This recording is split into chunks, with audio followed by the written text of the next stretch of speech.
নমস্কার বন্ধুরা, Bengali easy food 2.0-তে সবাইকে স্বাগত জানিয়ে আমি মুনি। আজ যে রেসিপিটা শেয়ার করব সেটা হলো দুধ পটল। এই দুধ পটল রান্না করার জন্য যা যা উপকরণ আমি নিয়েছি সেগুলো দেখিয়ে দিচ্ছি। ভিডিওটা সম্পূর্ণ দেখুন, আশা করি ভালো লাগবে। প্রথমেই দেখাচ্ছি পটলগুলোকে কিভাবে কাটবো। এই যে পটলগুলোকে আমি নিয়েছি, পটলের খোসাটাকে আমি ছাড়াবো। একটু একটু করে খোসা রেখে আমি খোসাটা ছাড়াবো। এক লাইন করে খোসা আমি ছাড়িয়ে নেব, একটা লাইন করে খোসা আমি রেখে দেব।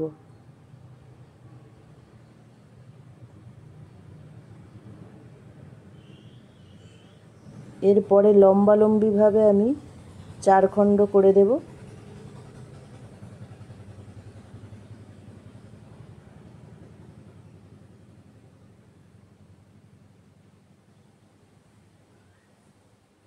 খুব অল্প উপকরণে খুব সুন্দর স্বাদের একটা খাবার। বাড়িতে বানিয়ে খেয়ে দেখবেন, খুব সুন্দর লাগে, সময়ও খুব অল্প লাগে।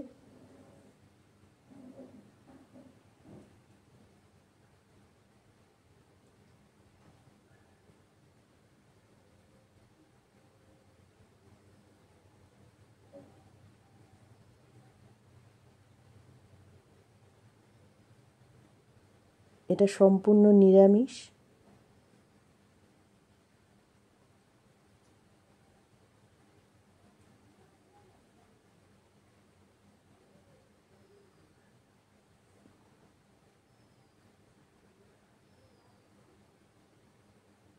এইভাবে সমস্ত পটলের খোসাটাকে আমি ছাড়িয়ে নেব, নিয়ে পিস করে নেব।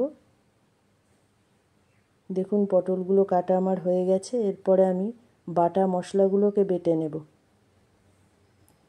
প্রথমেই আমি পোস্ত বেটে নিচ্ছি।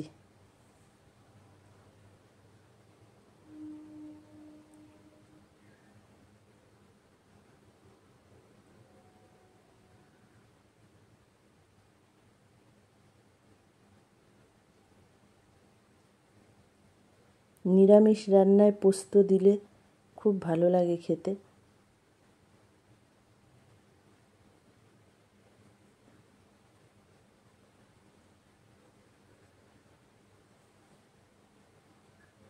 দেখুন পোস্ত বাটাটা আমার হয়ে গেছে।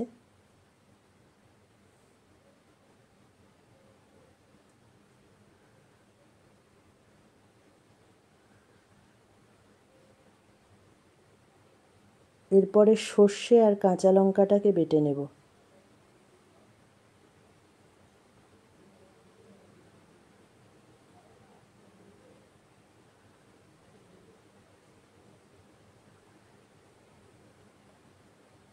সর্ষেটাকে আমি বেটে নেওয়ার পরে একটু ছেঁকে নেব যাতে গ্যাস না হয়। সর্ষে আমি সবসময় বেটে নেওয়ার পর একটু ছেঁকে নিই ছাঁকনিতে, যাতে খোসাগুলো বেরিয়ে যায়।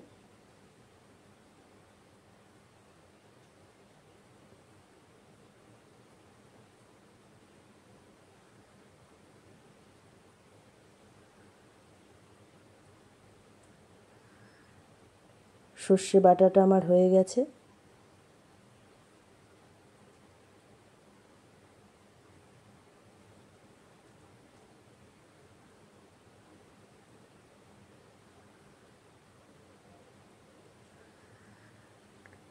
এরপরে একটা টমেটো আমি বেটে নেব। টমেটোটা একটু কেটে কেটে রেখেছিলাম যাতে স্লিপ কেটে বেরিয়ে না যায়।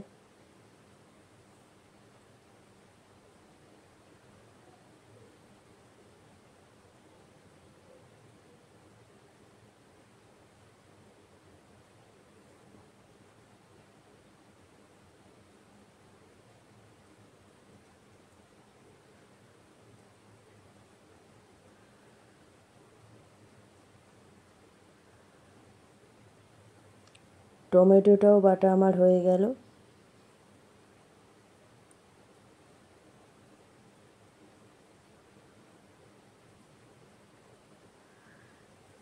এরপর পটলগুলোকে ভালো করে ধুয়ে নিয়েছি। আর যা যা উপকরণ নিয়েছি দেখুন: সর্ষের তেল, সর্ষে কাঁচা লঙ্কা বাটা, টমেটো বাটা, পোস্ত বাটা আর এই দুধটাকে নিয়েছি। নুন, চিনি, কালো জিরে আর একটু গরম মশলা। দুধটা আমি আমুল স্প্রেই নিয়েছি, গরম জলে গুলে নিয়েছি। পটলটাকে প্রথমে নুন দিয়ে ভালো করে মাখিয়ে নেব।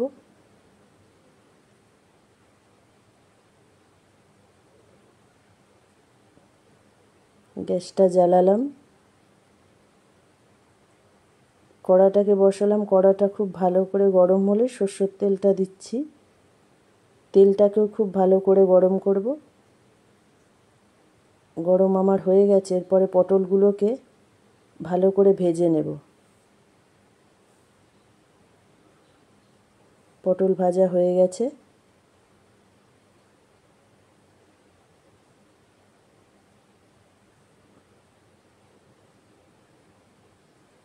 এরপর এই কালো জিরেটাকে হাতে ডলে দিয়ে দিলাম।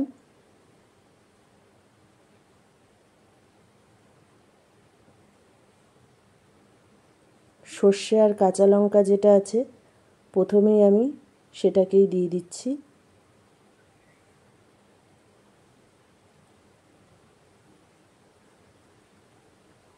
তারপর টমেটো বাটাটা দিচ্ছি। তারপর পোস্ত বাটাটা দিচ্ছি।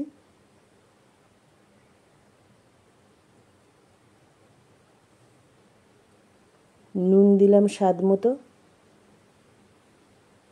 আর একটু চিনি দিচ্ছি। এরপরে মশলাটাকে খুব ভালো করে মিক্সড করে লো ফ্লেমে একটু কষিয়ে নেব। হলুদ আমি দেব না, ভাজা পটলটাকে দিয়ে দিলাম। দিয়ে খুব ভালো করে পটলের সাথে কষিয়ে নেব।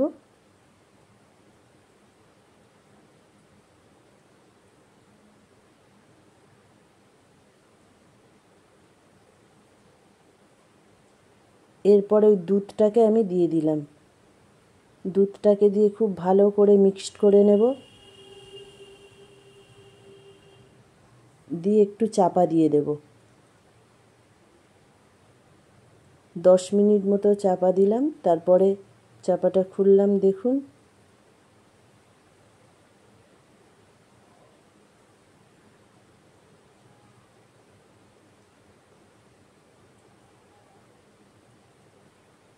মোটামুটি রান্নাটা হয়ে গেছে। একদম শেষে খুব অল্প পরিমাণে একটু গরম মশলা উপর থেকে ছড়িয়ে দিচ্ছি।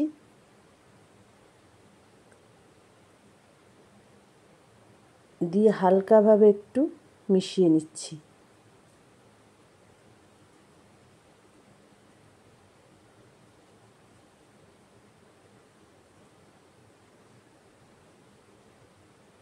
রান্নাটা আমার হয়ে গেছে। দেখুন রান্নাটা হয়ে গেছে। ভিডিওটা ভালো লাগলে একটা সাবস্ক্রাইব করে পাশের বেল আইকনটি প্রেস করে অল করে রাখবেন নেক্সট ভিডিও সবার আগে দেখার জন্য। ফেসবুক থেকে দেখলে অবশ্যই একটা ফলো করে রাখবেন। ভিডিও ভালো লাগলে লাইক শেয়ার করবেন। ভিডিও সম্পর্কে কিছু জানার থাকলে অবশ্যই কমেন্ট বক্সে এসে জানাবেন। ভালো থাকবেন, সুস্থ থাকবেন। Thank you.